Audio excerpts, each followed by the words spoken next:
ஒரத்தநாடு தொகுதி திமுக வேட்பாளர் வைத்தியலிங்கம் கூட்டணி கட்சி நிர்வாகிகள் 1000க்கும் மேற்பட்டோருடன் சென்று தீவிர வாக்கு சேகரிப்பில் ஈடுபட்டார்.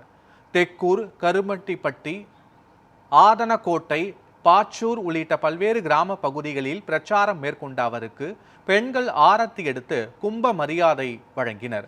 பொதுமக்கள் மத்தியில் பேசிய வைத்தியலிங்கம், கல்வியால் மட்டுமே நாடு வளர்ச்சி அடைய முடியும் என்றும் அத்தகைய கல்வியின் வளர்ச்சிக்கு திமுக அரசு முக்கியத்துவம் அளித்து வருவதாக தெரிவித்தார்.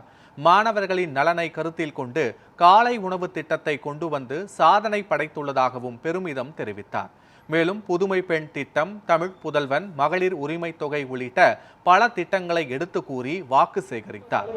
மகளிர் உரிமை தொகை 1000லிருந்து 2000 ஒரு நாடு வளர்ச்சி அடைய வேண்டுமென்றால் கல்வியினால் தான் முடியும்.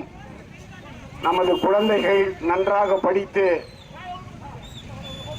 இந்த நாடு, இந்த சமுதாயம் வளர்வதற்கு அவர்களால் தான் இந்த விஞ்ஞான உலகத்தில் நாட்டை வளப்படுத்த முடியும் என்பதை அறிந்து இன்றைக்கு கல்விக்கு முக்கியத்துவம் கொடுத்து 5ஆம் வகுப்பு முதல் காலை உணவு திட்டத்தையும், குழந்தைகளை படிக்க வைப்பவர்கள் தாய்மார்கள் தான்.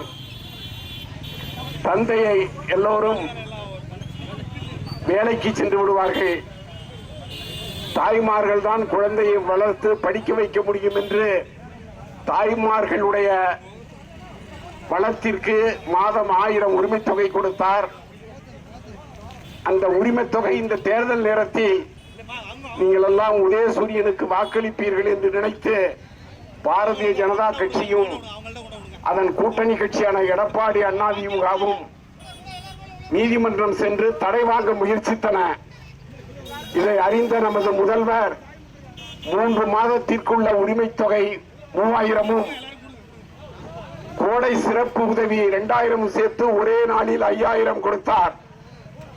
இப்பொழுது மீண்டும் ஆட்சிக்கு வந்தால் ஒரு குடும்ப தலைவிக்கு கூப்பன் 8000 மதிப்புள்ள கூப்பன் கொடுக்கப்படும்.